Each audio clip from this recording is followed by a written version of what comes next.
میں نے کہا کہ میڈم دیکھو انگلینڈ میں ہے, انگلینڈ آپ سے زیادہ یہ ہے کیا؟ نہیں وہ تو یہ ہے پیسے والے ہیں وہ لوگ. نہیں بولے ہمارے ہندوستان میں لکشمی دیوی کا ہم پوجا کرتے ہیں, پیسہ ہے تو کیوں نہیں ہے.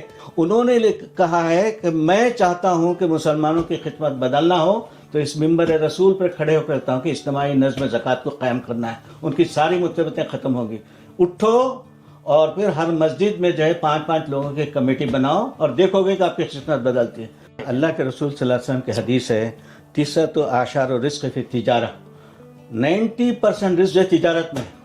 آج بھی اگر کیرلا میں جائیں گے نا تو وہاں جو ہے ہندو بھی ہیں مسلمان بھی, دونوں سیر و شکر کی طرح بزنس میں بھی سب میں, اور وہاں فساد نہیں ہوتا اس لیے کہ اگر وہ فساد ہوگا تو ہندو کا بھی نقصان ہے مسلمان کا. یہاں الگ الگ ہیں, تجارت کرتے ہیں, تجارت میں برکت ہے ملسان. اور ہمارا یہ جو تاجر تھے ہم لوگ, ہم نے چھوڑ دیا اس کو. آج بھی یہ تجارت کریں گے تو انوویشن آئے گا. تو یہ ساری تجارت کو لازم کرنا ہے ہم کو. جب تک تکوین ثروت نے کریشن آف ویلتھ نہیں ہوگی آپ کیسے تقسیم دولت کریں گے. یہ جو کل ہے بزنس کا, پیسے کمانے کی حص ہے, یہ بہت امپورٹنٹ ہے. ہمارے پاس ہم بھول گئے ہیں. اور آپ دیکھیں گے نا مول صاحب, قرآن میں حدیث میں دولت کمانا جو ہے بہت امپورٹنٹ ہے. قرآن کی ایک آیت ہے, کیا ہے وہ, دنیا جو ہے مال سے بنتی ہے, اور دنیا بالمال والآخرت بالصالح الاعمال, ایک بہت بڑا مقولہ ہے. دنیا جو ہے مال سے اور آخرت جو ہے عمل صالح. السلام علیکم, میں ثاقب سلیم آواز دا وائس میں آپ کا خیر مقدم کرتا ہوں. آج ہمارے ساتھ بات کرنے کے لیے موجود ہیں عبدالرقیب صاحب, جو اسلامک فائنینس پر کام کرتے ہیں. شکریہ رقیب صاحب آپ کا, آپ ہمارے شو پر آئے. سب سے پہلے میں آپ سے ایک سوال کرنا چاہوں گا جو کہ عام طور پہ ینگ بچوں میں, مسلمس میں خاص طور پر بہت زیادہ پایا جاتا ہے کہ چاروں طرف یہ بات ہوتی ہے کہ انٹرسٹ لینا حرام ہے, سود لینا حرام ہے. ایسے میں بینک سے جو لون ملتے ہیں یا اور کسی جگہ سے جو لون ملتے ہیں اسٹارٹ اپ کے لیے, ایجوکیشن کے لیے یا گھر لینے کے لیے, وہ کس طریقے سے لیں. اور اس وجہ سے کئی بار دیکھا گیا ہے کہ بہت سے لوگ جو اسٹارٹ اپ کرنا چاہتے ہیں وہ اسٹارٹ اپ شروع نہیں کر پاتے ہیں فنڈز نہ ہونے کی وجہ سے اور لون نہیں لے سکنے کی وجہ سے. آپ اس کے بارے میں کیا بتائیں گے؟ نہیں, آج سے جو ہے تقریباً 25-30 سال پہلے تک کوئی آپشن نہیں تھا لوگوں کو, لیکن الحمدللہ جو ہے اب جو ہے انٹرسٹ فری بینکنگ پوری دنیا میں ہے. 75 کنٹریز آف دا ورلڈ, وہ چاہے جو ہے وہ مسلم کنٹریز ہی میں نہیں ہیں بلکہ یورپ میں ہے, انگلینڈ میں ہے, جاپان میں ہے, چائنا میں ہے, لگزمبرگ میں, 75 کنٹریز آف دا ورلڈ. اس کا طریقہ الگ ہے, اٹ از انٹرسٹ نہیں ہوتا اس میں, وہ جو ہے رسک شیئرنگ پہ ہوتا ہے, پروفٹ اینڈ لاس اس پر. لوگ سمجھتے ہیں کہ بھائی سود کے بغیر بینک کیسے چل سکتی ہے, لیکن لوگوں کو معلوم نہیں ہے کہ دونوں میں کیا فرق ہے اور کیسے انکم جنریٹ ہوتا ہے, کیسے چلتا ہے. تو اس میں جو ہے مختلف قسم کی چیزیں ہوتی ہیں, مشارکہ ہے, مرابحہ ہے, بہت ساری چیزیں ہیں. لیکن سر ہندوستان میں کیا یہ انٹرسٹ فری لون موجود ہے؟ نہیں, اصل میں جو ہے ایک فی الوقت ابھی جو چل رہا ہے وہ جو ہے کوآپریٹو سوسائٹی میں ایک آپشن یہ ہے کہ آپ جو ہے چند لوگ مل کے جو ہے کوآپریٹو جو سوسائٹی ہے اس میں ایک آپشن ہمارے پاس یہ ہے کہ آپ جو ہے 0 انٹرسٹ بھی رکھ سکتے ہیں, 100% بھی رکھ سکتے ہیں, اور زیادہ تر لوگ جو 20-25 یہ جو ہے رکھتے ہیں. لیکن ہمارے بعض لوگوں نے ایسا کیا ہے کہ سارے لوگ ملتے ہیں, اس میں 0 انٹرسٹ لگاتے ہیں, سروس چارجز لیتے ہیں. سروس چارجز جو جتنا اس پر خرچ ہوتا ہے وہ آخر میں بانٹ لیتے ہیں, وہ انٹرسٹ فری چلتا ہے. مثال کے طور پر ہمارے پاس ہے جن سیوا بول کے ہے, سنگمم بول کے ہے, الخدمت بول کے ہے, یہاں چھوٹے پیمانے میں چلایا جاتا ہے. ہندوستان میں تقریباً 60-70 جگہ پر یہ چل رہا ہے. یہ کوآپریٹو بینکنگ کے تھرو چلتا ہے. لیکن تو اس کا پھر بینک کا خرچہ کیسے نکلتا ہے؟ وہی جو اس میں کیا سروس چارجز ہوتا ہے ان کا, جو مثال کے طور پر وہ آفس ہوتا ہے, افراد ہوتے ہیں کام کرنے والے, وہ ڈسٹریبیوٹ کر لیتے ہیں, اس میں نفع نہیں لیتے, اس لیے کہ سارے لوگوں کو اس میں فائدہ ہوتا ہے. لیکن کیا وہ انٹرسٹ سے کم ہوگا پھر؟ بہت کم ہوتا ہے, بہت کم ہوتا ہے. تو یعنی کہ ایسے آپشنز ہیں, لیکن تب بھی وہ پورے ہندوستان میں تو نہیں ہے. جہاں پر نہیں ہے آپشن وہاں پر کیا؟ اس میں ایک اور چیز دیکھے, آپ کو تھوڑا سا تفصیل سے بولتا ہوں. 2008 میں جو ہے مجھے کیرلا کے فائنانس منسٹر نے بلایا, ڈاکٹر آئیسک تامس. وہ تھے کرسچن تھے اور کمیونسٹ تھے.